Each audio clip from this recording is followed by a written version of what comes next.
Celtics have a target on their back, and I got to give them credit for the way they came out in that third quarter. Tatum and Smart. I don't know if we've even mentioned Smart yet, but he had an awesome third quarter. Just the energy that he brings to this team, it's contagious, and I think that they really fed off him tonight too. Yeah, we were on that Smart thing yesterday. I think the chat got on him a little bit. They were saying, "Oh, look, he's not out there, and look at how great they've." He comes back, everything changed. The movement, finding different spots on the floor. He just had a passing masterclass again in this one, and he's the best passer on the team by far. I mean, again, I don't know. He's a good passer. It's just he settles them, like, and we talked about it yesterday. And again, I don't know where people we've all criticized Smart at different times. He's such an easy things, but I still go back to that Jalen tweet about the disrespect. I'm like, just go to Smart and ask him about how he handled it, because no one's gotten disrespected more than Smart in this time. No doubt, but like there's a version of everyone knows the Smart that we don't love to see. The one that gets a little bit loosey-goosey, careless with some of his passes and tries to fit him into tight windows or be fancy. Right. So when he kind of does that, or when he's taking contested shots or forcing the issue early in the clock, sometimes. There's nothing wrong with what Marcus has been doing the majority of this year offensively, and the Marcus effect versus from last night to tonight, where last night was just all ISO. The ball was moving again a lot better tonight, and your assist total's up around 27 assists. He's making passes. He was attacking the interior with some of his passes, getting the ball into Tatum at the free throw line so they could get kind of better, closer opportunities, as opposed to just trying to beat these guys off the dribble. And you've got a couple good defenders on Toronto. Last thing you want to do is go ISO on these guys. They're long. They can be a pain in the ass. OG is a terrific one-on-one defender. That's not how you want to play against these guys. So Smart completely changed the complexion of it from the type of offense they played last night. And took a lot of pressure off of the rest of the ball handlers. I mean, Tatum had 9 turnovers, last night. He had 4 tonight. And granted, 4 is not a great number, but I don't think it's a coincidence that Marcus' return coincides with Tatum's turnovers going down significantly. And you look at Jaylen Brown, Jaylen didn't have a single turnover. I don't think he had a single turnover tonight. Two nights in a row. 2 nights in a row, right. And so he's on such a tear. Which is amazing, because I swear it looked like he drove into nowhere land like 100 times tonight. But amazingly, it didn't result in turnovers. He did, he ended up with a couple not great shot attempts out of the thing, but it's not quite a turnover. There was a couple wild moments, but again, it's that loose dribble stuff. He hasn't done it the last couple of games. Oh boy, it was tinkering on that edge. Rockin' Wi-Fi. I thought Josue legend lives. Through it. I think Josue got John tonight. Josue is always with us. He did. I literally had to move to a different location just to get away from Josue, because it for whatever reason, my Wi-Fi works so much better when I was away from Josue, but that's another story. All right, what was the Smart effect like tonight, Sherrod? No, say that again, Bobby. I said, what was the Smart effect tonight? What impact did he play? The biggest thing, Marcus, he just affects the game on so many levels. But I thought, just from an energy standpoint, I thought they got certainly a nice boost from him. But playmaking, I mean, that's the one part about Marcus's game that there's been a lot of question marks throughout the course of his career. But I think sometimes we forget the fact that Marcus has played with a multi all-star pretty much every year he's been at his position. So it's not like so when you think about the guys that he has had to basically play second fiddle to, when you talk about Kyrie Irving in his prime, Kemba Walker, Isaiah Thomas, there has been someone better at playmaking for most of his career. And the last couple of years, he's finally got a chance to kind of break out and show what he could do when given an opportunity to be that lead guard.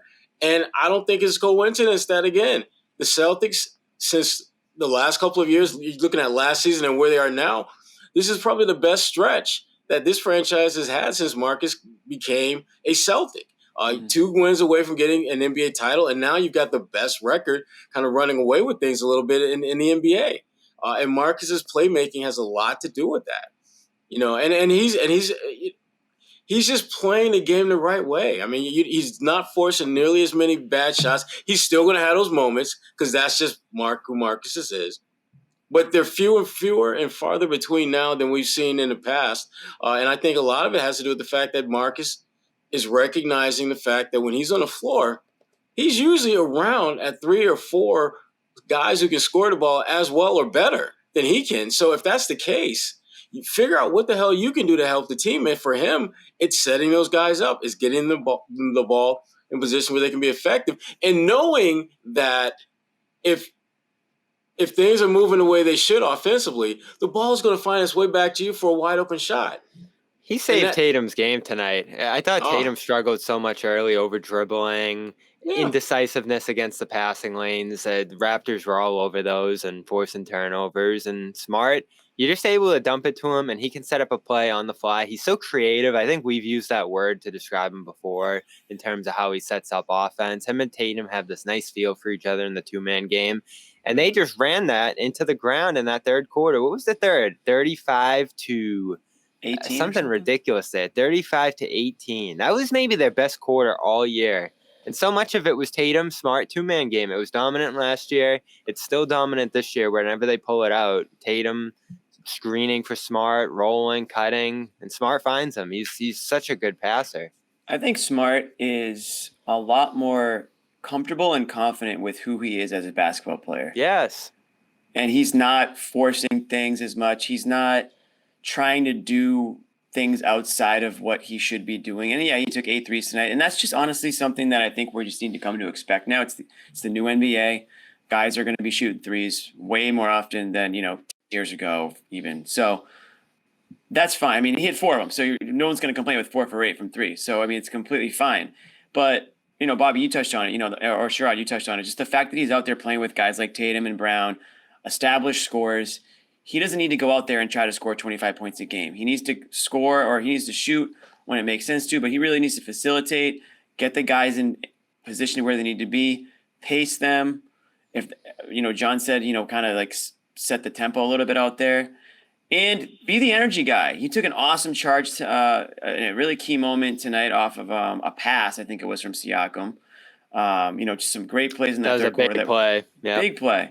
That's Marcus Smart's game, and I think he knows that's his game. He's not trying to be somebody that he isn't anymore, and I think we all know what to expect when he takes the court. At least we all should. And if you don't understand his worth by now, and I've criticized him over the years, of course, nobody can say they haven't.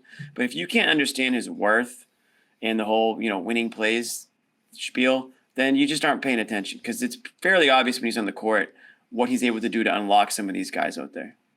So the one thing I'll say is, if we're going back to the beginning of, let's say, November, he's kind of on fire from 3, over 40%. Yeah. We know that's not him. So when that comes kind down of slowly is becoming him a little bit, though. When that comes down to earth, I'll be interested to see how they adjust. But again, this is me in the threes this year. Like, how much do they cover up other issues? At what point does that come down there? It just doesn't seem like it's gonna. And I haven't loved the amount. It is a little. Because it's unsustainable. Like, Al's not shooting 47, White's not shooting 44, Grant's not going to shoot close to 50. Smart's not going to be 40. Smart's not going to be 40. It's going to come down, because it has to come down, because it's never really happened where, all of these guys are shooting well past their career averages. So what you hope it doesn't come crashing down, but then also you may see other people come up a little. And so really it's more a matter of the quality of shots that they're getting right now and getting them in the flow of the offense than it is just guys just kind of just jacking it because they can't get any sort of offense going, and they're just rotating the ball around the perimeter until somebody has to shoot, I feel like that's what it was more in the past, whereas now it's like, we got our shot. That's the shot we wanted. And they keep going to it. Even games where when they go into little funks, they'll keep doing it and keep shooting, and then they shoot their way out of it. Their worst games, they're shooting low 30s from 3. Like, that was very commonplace before. I mean, it's just, it has to come down. It has to come down. But I do wonder how Law far. of averages. It has to.